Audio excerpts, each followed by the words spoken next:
ওসমান হাদির মরদেহ বহনকারী গাড়ি বহর যদি এই যাত্রাপথের উদ্দেশ্য যদি এটাই হয়ে থাকে, গন্তব্য যদি এটাই হয়ে থাকে, তাহলে একটু জানাবেন যে আপনি পারিপার্শ্বিক দিক বিবেচনায় নিরাপত্তার ব্যাপারটি কেমন লক্ষ্য করেছেন, এবং একই সাথে জানাবেন যে সেখানে সর্বশেষ কি কি চলছে।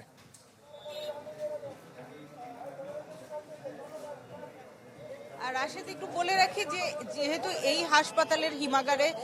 শরীফ ওসমান হাদিকে রাখার সিদ্ধান্ত হয়েছে, তো সে কারণে কিন্তু এই হাসপাতাল এবং এর আশেপাশের যে সড়ক পুরো জায়গাটা জুড়ে কিন্তু নিরাপত্তার একদম চাদরে মুড়ে দেওয়া হয়েছে এবং কয়েক স্তরের নিরাপত্তা কিন্তু এখানে রাখা হয়েছে। একটু বলে রাখি যে এখানে আপনি দেখবেন যে পুলিশের সদস্যরা কিন্তু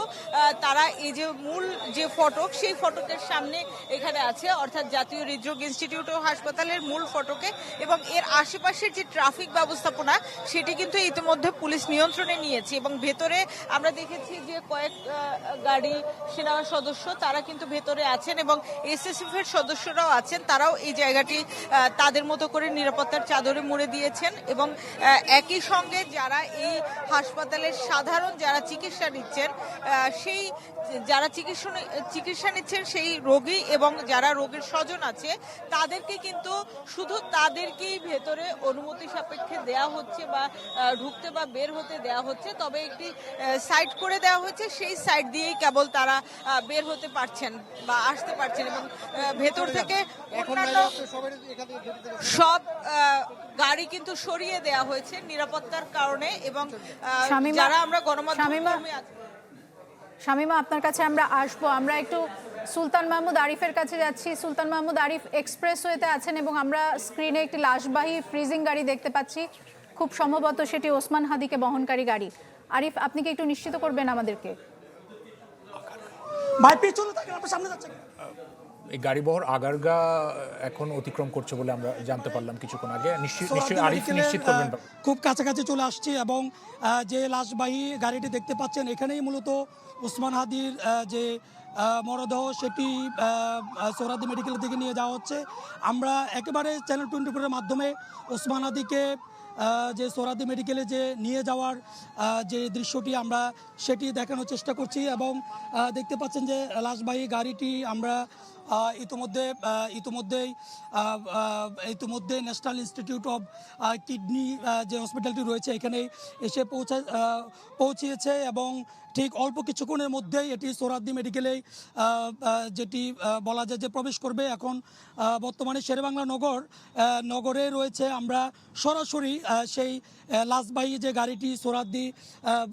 শরীফ ওসমান হাদির যে মরদেহটি বহন করা ভিতরে প্রবেশ করান সেটিতে আমরা নিয়ে এসেছি এবং দেখতে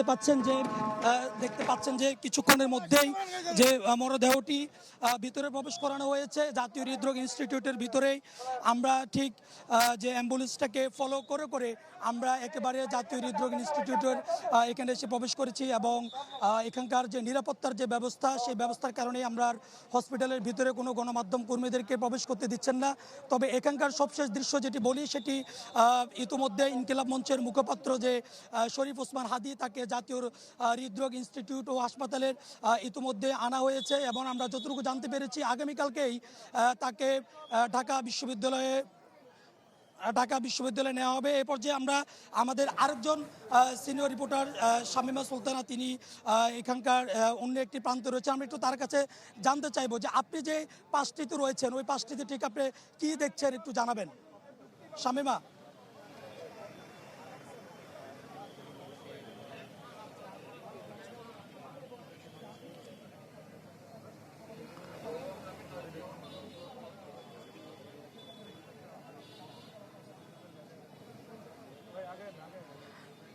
আরিফ, এখানে আপনিও এখানে মরদেহের সাথে এসছেন এবং আমরা যেটি দেখছি যে এখানে মূল ফটকের বাইরে কিন্তু আমরা সবাই দাঁড়িয়ে আছি এবং ভেতরে হাদিকে বহনকারী যে গাড়িবহর সেটি কিন্তু হাসপাতালের ভেতরে চলে গেছে এবং এই হাসপাতালের ভেতর থেকে সাধারণ যে পরিবহনগুলো সেগুলো কিন্তু আগেই বাইরে সরিয়ে আনা হয়েছে যাতে নিরাপদে তাকে হিমাগারে রাখা যায়। একটু বলে রাখি যে শরীফ ওসমান হাদি কিন্তু তিনি জুলাই যোদ্ধা এবং সেই জুলাইয়ের পর থেকেই তিনি কিন্তু যে কোনো অন্যায়ের বিরুদ্ধে তিনি তার কণ্ঠস্বর বা প্রতিবাদ জারি রেখেছিলেন এবং সেই জারি রাখার জন্যই কিন্তু তার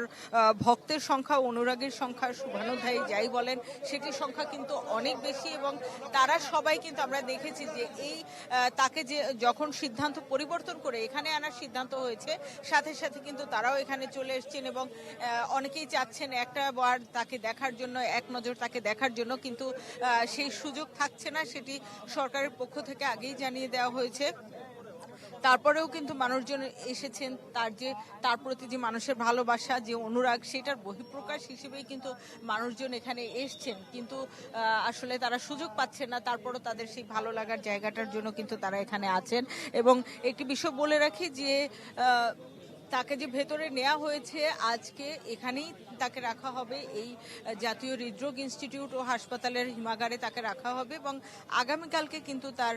জানাজার সিদ্ধান্ত হয়েছে। এর আগেও কিন্তু তার একটি জানাজা হয়েছে সিঙ্গাপুরে, যেখানে তিনি চিকিৎসাধীন ছিলেন শেষবারের মতো, এবং সেই জানাজার পরে কিন্তু তাকে এখানে আনা হয়েছে এবং এখানে আগামীকালকের যে সিদ্ধান্ত সেটি আগামীকাল কিন্তু এখান থেকে তাকে নিয়ে যাওয়া হবে এবং মানিক মী এভিনিউতে সেখানে কিন্তু বড় করে একটি জানাজার কথা ঘোষণা করা হয়েছে সরকারের পক্ষ থেকে এবং সেই জানাজায় সবাইকে সামিল হওয়ার জন্য আহ্বান জানানো হয়েছে এবং তারপরে তাকে ঢাকা বিশ্ববিদ্যালয়ের কেন্দ্রীয় মসজিদ, সেখানে আরেকটি জানাজা দিয়ে তার পাশেই জাতীয় কবি নজরুল ইসলাম এবং শিল্পাচার্য জয়নুল আবেদিনের যে কবর, তার পাশেই তাকে সমাহিত করা হবে। এবং এই যে তাকে জাতীয় কবি নজরুল ইসলামের কবরের পাশে সমাহিত করা হবে, সেই ইচ্ছাটা কিন্তু তার পরিবারই জানিয়েছে যে তাকে সেখানে সমাহিত করার ইচ্ছা তাদের, এবং সেই অনুযায়ী কিন্তু সেই সিদ্ধান্ত এখন পর্যন্ত তাই সিদ্ধান্ত আছে। এবং একটি বিষয় বলে রাখি যে এই যে শরীফ ওসমান হাদী, তাকে আসলে সাধারণ মানুষের কাছে তার এই যে গ্রহণযোগ্যতা বা তার এই যে জনপ্রিয়তা বলবেন, সেটি আসলে কিন্তু তার যে কণ্ঠস্বর বা তার যে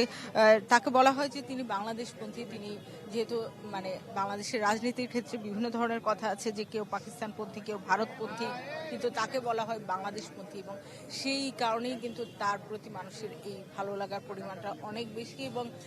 সেটি শুরু থেকেই, অর্থাৎ তিনি তার যে গ্রহণযোগ্যতা সেটি অনেক দিন ধরেই, এবং জুলাইয়ের পরে তার এই যে ভয়েস সেটি আরও বেড়েছে। তিনি বিভিন্ন ইস্যুতে কথা বলেছেন এবং প্রতিবাদ জানিয়েছেন, মানুষের পাশে থেকেছেন এবং সেটার কারণেই কিন্তু আসলে তার এই যে জনপ্রিয়তা, এবং সেই জনপ্রিয়তার উপর ভর করেই কিন্তু তিনি ঘোষণা দিয়েছিলেন যে ঢাকা ৮ আসন থেকে তিনি নির্বাচন করবেন এবং সেই কারণেই কিন্তু হচ্ছে গিয়ে তিনি সেই স্বতন্ত্র প্রার্থী হিসেবে, অর্থাৎ কোনো দলে না ভিড়ে তিনি কিন্তু স্বতন্ত্র প্রার্থী হিসেবে নির্বাচন করতে চেয়েছিলেন এবং সেই কারণেই কিন্তু তিনি ক্রাউড ফান্ডিং করছিলেন, অর্থাৎ তিনি ঘোষণা দিয়েছিলেন যে নির্বাচন করতে গেলে যে পরিমাণ অর্থ দরকার হয় সেই অর্থ তার নাই, কিন্তু সেই অর্থ সাধারণ মানুষের জন্য, যেহেতু তিনি রাজনীতি করছেন, সাধারণ মানুষের কাছেই তিনি সাহায্য চেয়েছেন এবং প্রচুর অর্থ আসছিল কিন্তু তার সেই